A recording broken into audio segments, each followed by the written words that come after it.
মানুষের ব্রেন স্বভাবগতভাবে কম পরিশ্রমের কাজ বেছে নিতে চাই, যেখানে কম এনার্জি লাগে, যেমন বসে থাকা, শুয়ে থাকা, স্ক্রল করা, যেগুলো আমাদের কাছে সহজ মনে হয়।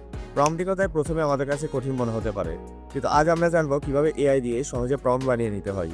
আপনাকে শুধু এআইকে বোঝাতে হবে তিনটা জিনিস: আপনি কি করতে চান, কার জন্য এবং কোন ভাষায়। বাকি সমস্ত ডিটেলস এআই নিজেই সাজিয়ে দেবে। এআইকে শুধু এই একটি লাইন বলুন: Act as a prompt engineer and help me create the perfect prompt.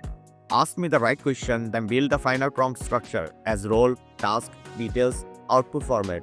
এরপর এআই আপনাকে জিজ্ঞেস করবে কি কাজ করাতে চান, কার জন্য, কোন টোন, কোন ভাষা এবং কত লম্বা হবে। আপনি যতটা সহজভাবে পারেন শুধু উত্তরগুলো দিন। সব উত্তর পেলে এআই নিজে একটা পারফেক্ট প্রম্পট স্ট্রাকচার তৈরি করে দিবে। রোল, টাস্ক, কনটেক্সট, ফরম্যাট সব রেডি। এটি আপনি কপি করে ব্যবহার করতে পারবেন যে কোনো এআই বা এলএলএম এ, যেমন চ্যাট জিপিটি, জেমিনাই, ক্লড, যেটাতে ইচ্ছা। প্রম্পটিং এক্সপার্ট হওয়ার দরকার নেই, জাস্ট ফান্ডামেন্টালের জানা এবং বোঝা দরকার। এআই আপনার জন্য প্রম্পট ইঞ্জিনিয়ার হয়ে যাবে। শুধু প্রথমে কাজটা বোঝান, বাকিটা এআইকে করতে দিই। এটাই প্রম্পটিংয়ের সবচেয়ে সহজ শর্টকাট। পরবর্তী ভিডিওতে আমরা জানবো এলএলএম কি এবং কিভাবে কাজ করে। কানেক্ট থাকতে পারেন মিস না করতে চাইলে।